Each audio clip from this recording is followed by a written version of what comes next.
नमो अरहंतारं नमो सिद्धारं नमो आर्यारं नमो वज्रायारं नमो लोये शवसाहुरं शुद्धात्मानमनेकान्तं साधुमत्तं मंगलम् वन्दे सन्दष्टसिद्ध्यर्थं सन्दष्टार्थप्रकाशकं मंगलं भगवान् वीरो मंगलं गौतम गणे मंगलम कुंदकुंदाद्यो जैन धर्मोस्तु मंगलम सर्वमंगलमांगल्यम सर्वकल्याणकारकम प्रधानम सर्वधर्माणां जैनम जयति। ग्रहण करने योग्य तो अपना निज शुद्धात्मा है। अनादिकाल से जिस आत्म स्वरूप को भूलकर भटक रहा है, उस स्वरूप को समझने के लिए ही द्वादशांग की रचना हुई है। तो फिर शास्त्रों में अकेला आत्मा ही समझाना चाहिए। फिर ये महापुरुषों का चरित्र क्यों समझाया? कि महापुरुषों का चरित्र प्रथमान योग इसलिए कहा गया है कि इस चरित्र को समझे बिना संसार की विचित्रता समझ में नहीं आती, पुण्य पाप के असारपना समझ में नहीं आती। कैसे कैसे पुण्य के उदय, कैसे कैसे वैभव, कैसे कैसे भोग, कैसी द्वारिका नगरी कहाँ गई। पुण्य का उदय हुआ तो कैसे वह नगरी समुद्र में से प्रकट हो गई, और जब वह पुण्य पूरा हुआ कैसे वो नगरी धूल धूल जल गई। बहुत लोग आज भी ऐसा सोचते हैं धर्म तो उनके लिए है जिन्हें कोई तकलीफ हो। हमारे पास पैसा है, भोग है, संयोग सामग्रियां हैं, शरीर हमारा ठीक है, सब लोग सर्वे गुण कांचन माश्रियंता, ये व्यंग की भाषा है। हमें क्या जरूरत धर्म की? लेकिन ये नहीं जानते ये सब धर्म का फल है, और धर्म को छोड़ करके इसे जो भोगना चाहता है वह वृक्ष की जड़ को काटकर फल खाना चाहता है। वृक्ष की जड़ को काटने के बाद नए फल तो लगते नहीं, और जितने फल लगे हैं उनकी भी क्या दशा होगी। जो कच्चे हैं वे कच्चे ही रह जाए, छोटे हैं वे छोटे ही रह जाएंगे, हैं जो थोड़े से बड़े फल हैं उनको अगर खा पा तो खा ले।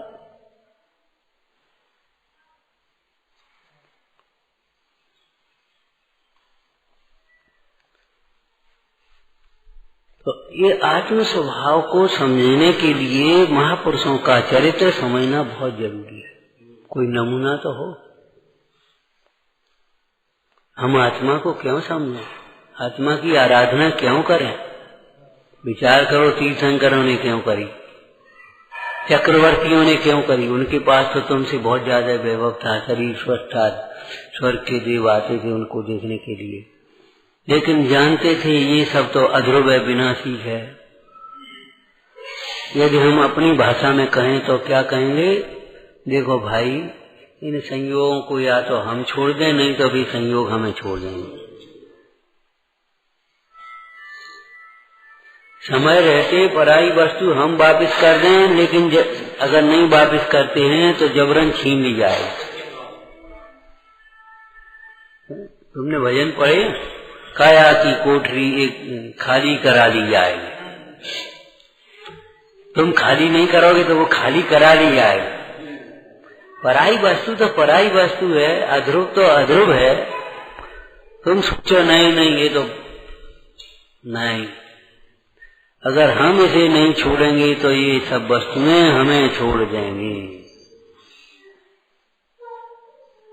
तब क्या करोगे सोचो, फिर क्या करोगे? जिस दिन देह का वियोग होगा, अब क्या करोगे बोलो, कौन सहायक होगा? देह का वियोग का अर्थ होता है देह से जितनी वस्तुएं बाहर की संबंधित है उन सब का वियोग होगा। वह कुटुंब, परिवार, धन, वैभव में समाज जी सब छूटना है, चेतन अचेतन सब परिकर देव। कौन शरण होगा? कौन शरण होगा? एक आत्मा और पंच परमेष्टि का स्मरण ही तेरी गति सुधारने में समर्थ होगा, उसी ही से तेरी गति सुधरेगी, और नहीं तो दुर्गति में चला जाएगा, नरक तिर्यंच आदि की गतियों में। और मनुष्यों में भी अगर होता है तो कितने प्रकार के मनुष्य बैठे हैं देखो, रहने को घर नहीं, खाने को मकान, भोजन नहीं, माता पिता नहीं, कोई पूछने वाला नहीं, शरीर पर। आज देखो ना, बच्चे का जन्म हो गया और उठा करके माँ ने फेंक दिया, भूले मिलते हैं मनुष्य तो बेहू भाई। अब बेचारे वहां किसी ने देखा तो ठीक है, उठा लाया, हॉस्पिटल में दे दिया या किसी अनाथालय में पहुंचा दिया, उसके पलने की व्यवस्था हो गई।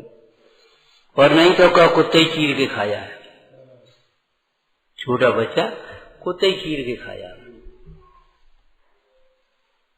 अरे रे प्रभु, ये मत सोच लेना कि कर्म कुछ नहीं होता, धर्म कुछ नहीं होता। कर्म कर्म होता है, धर्म धर्म होता है, जीव जीव होता है, अजीव अजीव होता है। संयोग संयोग होते हैं, स्वभाव स्वभाव होता है, विवाह विभाव होते हैं। जो है सो है, तुम्हारे नकारने से उनकी सत्ता का नाश नहीं हो जाएगा। हम सोचते ये सब कुछ नहीं, हम ही हैं जो कुछ, तो ये थोड़ी ये सब कुछ नहीं। अभी पता पड़ जाएगा, सब उठ के चले यहाँ ऐसे बैठे रह जाओगे। हम कुछ नहीं, ये क्या होता है? कुछ नहीं होता। वो सम्यक कौमुदी में है चर्चा। राजा ने मंत्री से कहा, देखो यद्यपि हमारी आज्ञा से सब नगर निवासी क्या नाम बसंतोत्सव मनाने गए हैं, बाहर हैं, लेकिन हमें तो अपने को रानी के पास जाना है। बोले आप उल्लंघन करेंगे अपनी आज्ञा का तो फिर क्या होगा? प्रजा, बोले प्रजा क्या कर लेगी? हम तो राजा हैं। राजा तो हो, कौन के राजा हो? प्रजा बिना राजा कैसी? तो वहां दृष्टांत दिया, छोटे छोटे तिनकों से बनी हुई रस्सी हाथी को बांध देती, छोटी छोटी चींटियां हाथी को परेशान कर देती हैं, छोटी छोटी चींटियां हाथी की घुस गई, आपको तड़फड़ा रहा है। आप ये मत सोचो प्रजा के बिना राजा किसके। ऐसा भी इतिहास में और पुराणों में आया है कि जो अन्यायी राजा हुआ, इतना अन्याय पुराणों में कौन सा आया? अपने देश के बच्चों को ही खाया है। बकराया हुआ था ना, बकराया, मांसाहार की चाट पड़ गई, रसोइये से काला। अब वहां और 8 दिन के लिए मनाई थी। अब क्या करे इतनी जल्दी? तो स्मशान में अभी बच्चे को दफनाया था, वो निकाल लाया, बना करके मसाला वसा खा लिया। बोले जी बहुत बढ़िया स्वादिष्ट है। सच बता कि बात ये बच्चे का, तुम रोज ऐसे किया कर। अब वो लड्डू लेकर के जाए और खिला पिला एक बच्चा रह जाए, उसको पकड़ रहा है, बच्चे कम होने लगे, लोगों ने सोचा कि तलाश करो भाई इसकी, ये तो वर्ष हो गया राजा का। अच्छा,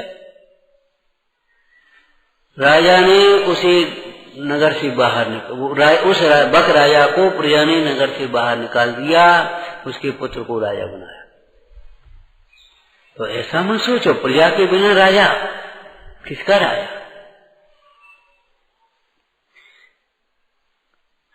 छोटा क्यों समझते हो उनको? कुछ नहीं, 5 तनकसी तन में सारे, कितनी सी 5 है, लेकिन कैसी चल रही है। और वो 5 अगर यहाँ हो तो थोड़ी चले, आंख में पड़े तो क्या हो, आंख लाल हो जाए पूरी। ऐसे ही जरा सा मोह है, परद्रव्यों को अपना मानना, उनके प्रति मूर्छा भाव, ये जीव को दुखी कर रहे हैं। संयोग को अपन समय रहते नहीं छोड़ेंगे। छोड़ने का मतलब उन्हें अपना मानना छोड़ना, उन्हें सुख का कारण मानना छोड़ना, उनमें इष्ट अनिष्ट की कल्पना छोड़ना, राग द्वेष छोड़ने का नाम छोड़ना है।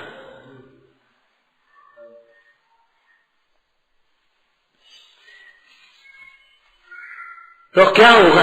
तो अभी भी वस्तु में वे होंगे। जो मृत्यु से डरते हैं वे भी आत्मा को समझे बिना मरते ही हैं।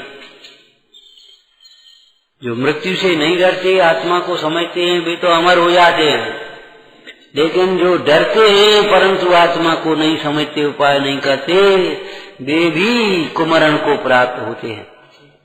इसलिए समस्त द्वादशांग में आत्मा ग्रहण करने योग्य है। महापुरुषों के जीवन को पढ़ो।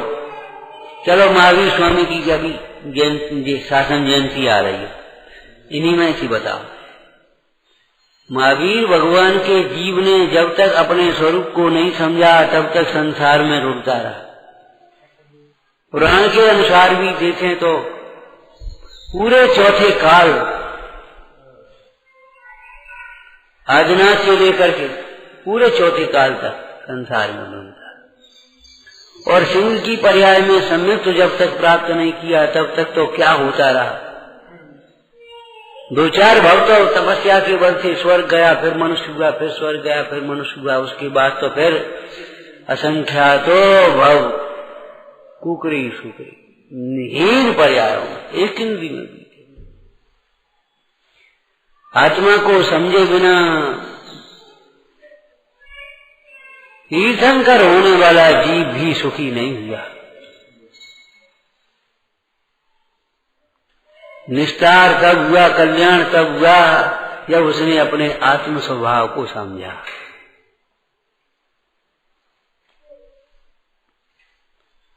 इसलिए महापुरुषों का चरित्र ये बताता, किसी के भरोसे मत रहो, किसी की बातों में मत आओ। क्या होता है धर्म, क्या होता है, का समय का करना है।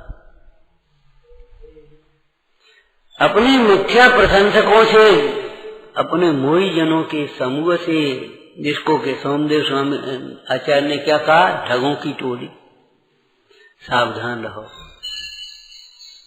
तुम चिंता कर पाते, हम तो हैं, तुम कुछ नहीं कर पाओगे। सम्राट महावर सेनानी उस स्थल को टाल सकेगा क्या, शरण मत काया में हर्षित में जीवन डाल। चिंता मत करो, हम तो हैं, तुम कुछ नहीं कर पाओ। जो तुम्हें मिथ्या आश्वासन देते हैं उनकी बातों में मत आ जाना। भगवान कहते हैं तुम्हारे लिए तुम्हारा आत्मा ही शरणभूत है, उसकी आराधना करो। आज करो तो आज से सुखी, और जब करो तब से सुखी। बाद बाकी शरीर शरीर है, रोगों का घर है, नाना प्रकार के रोग होते हैं। अरे यही देखो ना, जो जरा सा नियम संयम से चलने वालों की हंसी उड़ाते हैं। क्या ये नहीं खाओ, ये नहीं खाओ, रात में नहीं खाओ, फलाना मत करो। काज तुम काज चक्कर में पड़ गए, कौन के इन त्यागीन के विद्वानों के चक्कर में पड़ गए। तुम खाओ पियो मस्त रहो अपने आराम से। लेकिन जब वो खाने पीने के फल से नाना प्रकार के रोग होते हैं, हॉस्पिटल में तड़पते हैं, तब उनकी दशा देखो।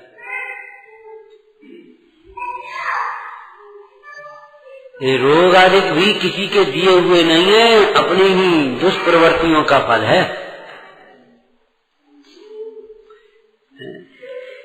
पहले कहते हैं भैया सावधान हो, तब हंसी में चालता है, और फिर जब उदय आता है तब वह सावधान फिर नहीं, फिर वो परेशान होता है।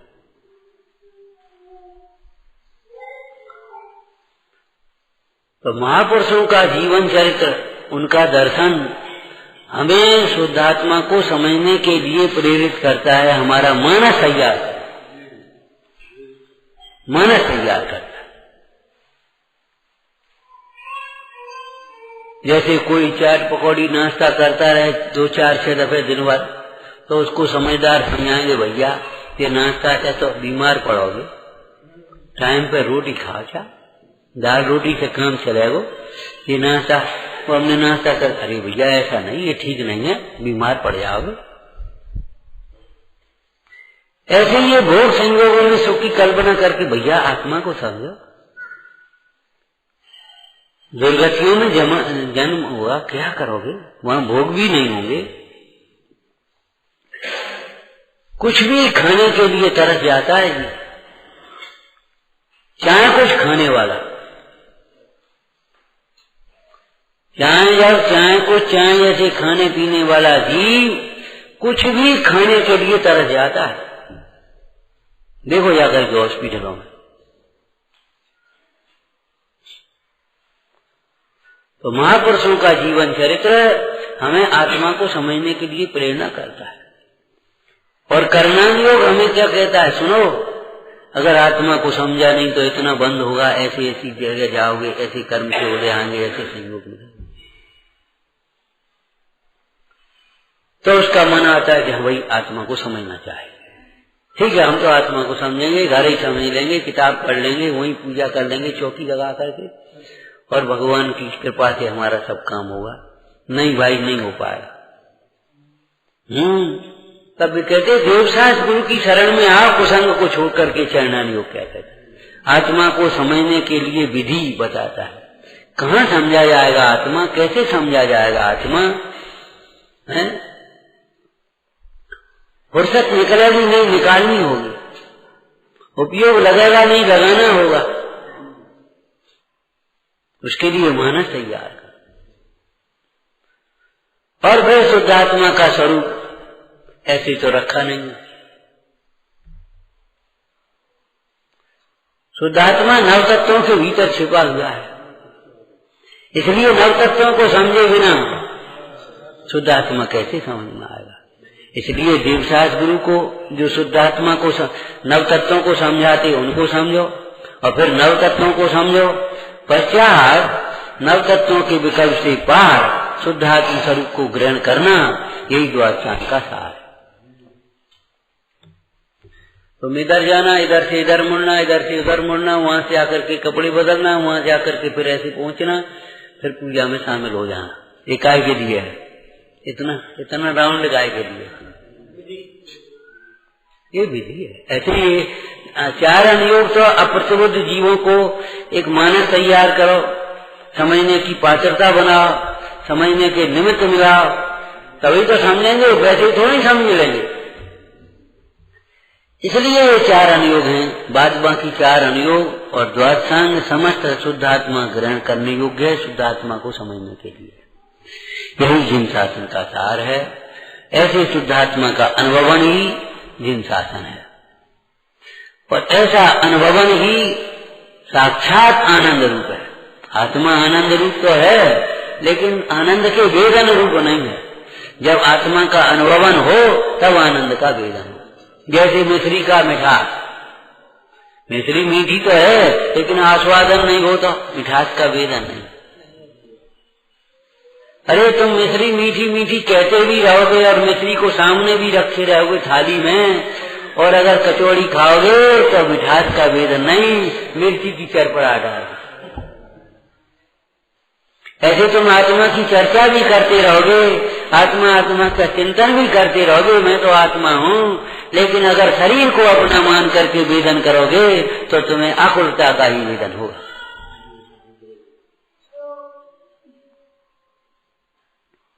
अनादिकाल से अपने स्वरूप को भूला है। कैसे भूला है उसका दृष्टांत। कौन सी गाथा है? 38वीं समयसार जी की 38वीं गाथा का के आधार से ये मादा की। कैसे भूला है? जैसे कोई मुट्ठी में रखे सोने को भूल जाए। और एक अलमारी में रखा भूल गया, ऐसा नहीं, मुट्ठी में रखे सोने को भूल जाए, माने जहां हो वही मुट्ठी खोले थे। मुट्ठी खोलने का दृष्टांत सुना हुआ तुमने? एक राजा ने एक चिड़िया को पकड़ लिया, चिड़िया का बच्चा छोटा। बोले तुम बड़े सत्यवादी हो, बोलो चिड़िया मरी है कि जिंदा? तुम बड़े सत्यवादी हो, चिड़िया मरी है कि जिंदा, जल्दी बोलो। अब वो सत्यवादी तो था तो लेकिन अहिंसक था, त्यागवादी भी था। बोले मरी, जिंदा, झूठ बोले। बोले जाई से तो कही थी, अगर हम जिंदा कहते ऐसा मसल देते।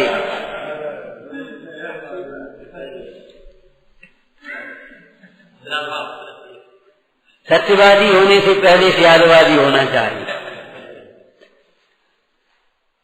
सत्यवादी अहंकारी नहीं होता, हिंसक नहीं होता, क्रोधी नहीं होता। विचारना तो मुट्ठी में रखे सोने को भूल गया हो, मतलब ये है जहां हम बैठे वहीं हम आत्मा मिल जाए। आत्मा कहाँ है? कहाँ है? अरे जहां है तुम वहीं तो आत्मा है। ईश्वर कहाँ है? जहां तुम बैठे तो वहीं तो ईश्वर है। तेरा ईश्वर तेरे भीतर है, तेरा आत्मा तेरे भीतर है, तेरा आत्मा स्वयं तेरा ईश्वर है। ऐसा दृष्टांत दिया। क्या मतलब? इधर उधर भटकने से नहीं मिलेगा तुम्हें आत्मा। अपने मन को भटकाओ नहीं। आत्मा नहीं मिलने का मतलब है सुख नहीं मिलेगा, प्रभुता नहीं मिलेगी, ज्ञान नहीं मिलेगा। तुम इधर उधर भटकते रहोगे, आत्मा नहीं मिलेगा। चौथे काल में भी आत्मा को समझे बिना सुखी नहीं हुआ, पंचम काल में भी आत्मा को समझ ले तो दुखी न रहे। मंदिर में आकर के भी आत्मा को न समझे तो सुखी नहीं हो, और मंदिर में आत्मा समझ करके फिर बाहर भी रह चला जाए तो भी सुखी हो जाए। आत्मा को समझेगा, समझने पर जंगल में भी सुखी, और आत्मा को समझे बिना महल में भी दुखी। आत्मा को समझे बिना प्रतिकूलताओं वो अनुकूलताओं में भी दुखी, और आत्मा को समझ ले तो प्रतिकूलताओं में भी सुखी। इसलिए अनादि से जो अपने स्वरूप को नहीं जानता वो अप्रतिबुद्ध अज्ञानी कहलाता है। और जो गुरु वचनों को विरक्त गुरुओं के द्वारा समझाए जाने पर जो अपने आत्मा को समझता है, कैसा समझता है? देहादिक से भिन्न, रागादिक से न्यारा, अनंत गुणात्मक, अनंत धर्मात्मक, ज्ञान मात्र आत्मा को समझता है, वह जीव प्रतिबुद्ध होता है, ज्ञानी होता है। ऐसा अनुभव किए बिना हजारों शास्त्र पढ़ने पर भी ज्ञानी नहीं होता। हजारों शास्त्र पढ़ लेने पर भी ज्ञानी नहीं होता। इसलिए ज्ञानी होने के लिए तुम ये मत सोच लेना हम इतने शास्त्र पढ़ लिए, इतने शास्त्र पढ़ लेंगे तो ज्ञानी हो जाएंगे। बस जी और रहेगा, जी और पढ़ने से ज्ञानी हो जाएंगे। नहीं नहीं, मतलब ज्ञानी होने के लिए बहुत पढ़ाई नहीं चाहिए। दृष्टांत बोलो, जैसे सुखी होने के लिए बहुत संपदा नहीं चाहिए। सुखी होने के लिए बहुत संपदा नहीं चाहिए। साफ सुथरे रहने के लिए कोई संगमरमर ही नहीं चाहिए। कच्चे मकान देखो लिपे पुते कैसे साफ सुथरे होते, ऐसा कुछ नहीं। सफाई के लिए आलस्य रहित होना चाहिए।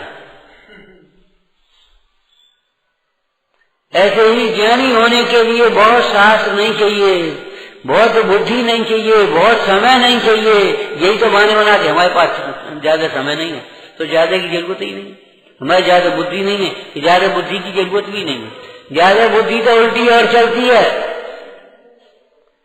जैसे ज्यादा भोजन उल्टा चलता है, ऊपर को चलता है, फिर खट्टी डकारे आती। ऐसी ज्यादा बुद्धि उल्टी चलती है, विषयों में दौड़ती है, ख्याति लाभ में दौड़ती है, संसार में भरमाती है। इसलिए ज्यादा बुद्धि नहीं है तो कोई बात नहीं, बहुत अच्छी है। जितनी है उतने से ही तुम्हारा कल्याण हो सकता है। बस गुरुजनों की, देव सास गुरु की आज्ञा को मानो और अपने आत्म स्वरूप को समझकर अपने स्वानुभव का उद्यम करो। बाह्य पदार्थों से मोह राग द्वेष को छोड़ो, यही सुखी होने का उपाय है। इसी मार्ग से भगवान सुखी हुए हैं। 170 तीर्थंकर, अरे अनंत तीर्थंकर इसी से सुखी हुए और इसी से सुखी होंगे। इसके अलावा कोई दूसरा सुखी होने का मार्ग नहीं है। विचारना यही जयमाला है, माने इसी से जीव जयवंत होता है। विचारना। हे जिनवाणी भारती तो ही जपो दिन रैन, जो तेरी शरणा गए सो पावे सुख चैन। या वाणी के ज्ञान से सूझे लोकालो, ओ वाणी में सदा देत मुझो।